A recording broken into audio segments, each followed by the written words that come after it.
For all the success and spin put on the Apollo moon missions in the late 1960s, NASA has never fully answered the question, why have they never returned to the moon? Some ex-NASA employees know the answer, and that is that the moon is crawling with aliens.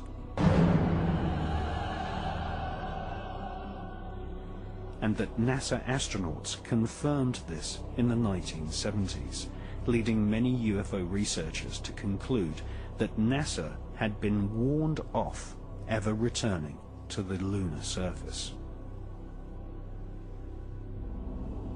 UFO activity on the moon was nothing new to the ex-Nazis who engineered the Apollo moon missions.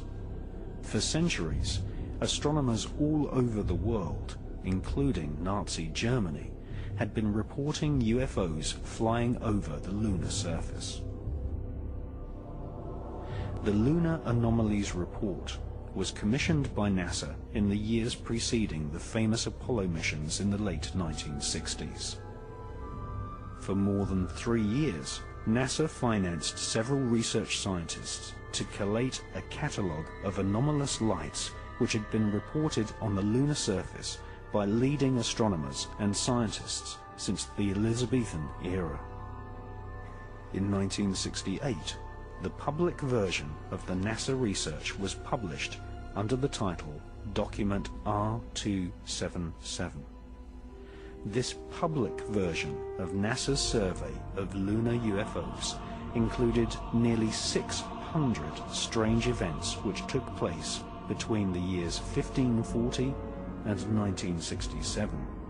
This official NASA catalogue of strange lunar UFOs included reports from some of the world's most famous astronomers.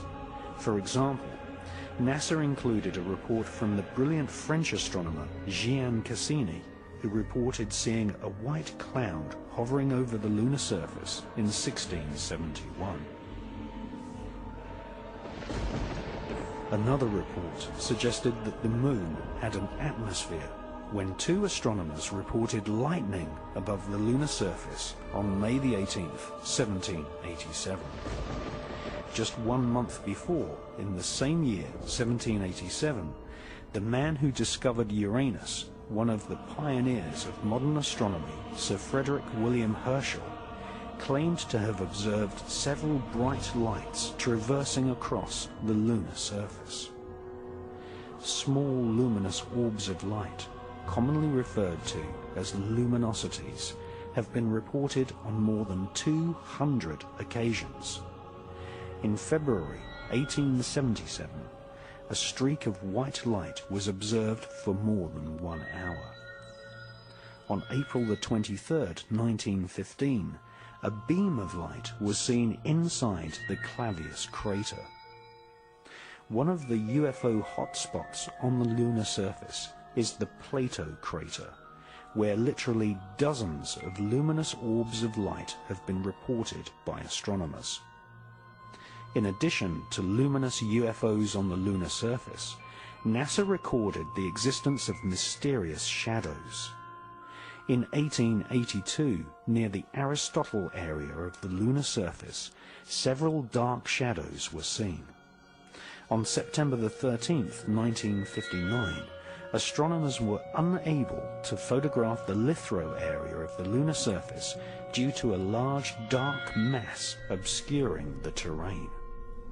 And on September the 11th, 1967, Canadian astronomers reported a black cloud with violet edges floating across the Sea of Tranquility, the exact area chosen by NASA for the first Apollo moon landing in 1969.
previous to the publication of the anomalous lunar report. In 1965, NASA launched Operation Moonblink, a project involving top observatories all over planet Earth. NASA's goal was to collect data on the large number of luminosities seen flying over the lunar surface.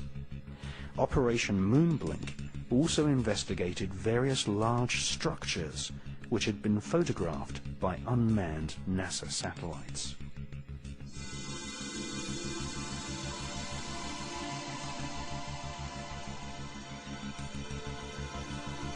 Some of these structures looked suspiciously artificial. In 1953, the science editor of the New York Herald Tribune had reported seeing a 12-mile-long structure, possibly a bridge, on the edge of the Mare Crisium crater. This structure could have been caused by volcanic activity.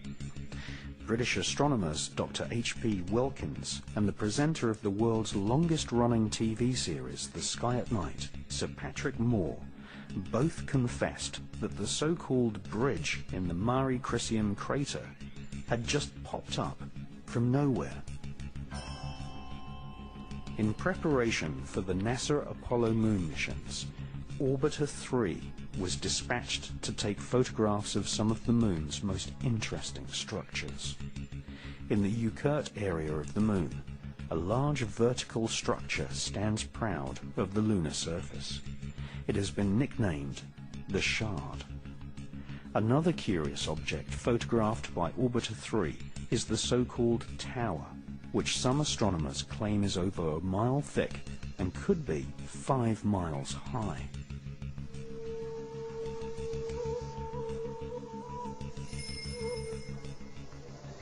After looking carefully through hundreds of NASA photos returned to Earth by Orbiter 3 and its predecessor, Orbiter 2, American author George Leonard published a book called Somebody Else is on the Moon.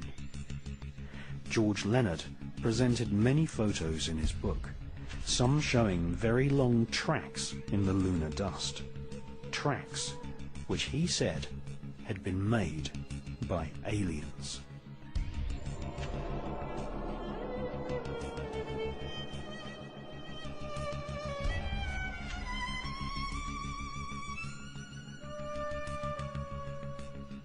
Sightings of UFOs flying across the lunar surface are still going on to this day.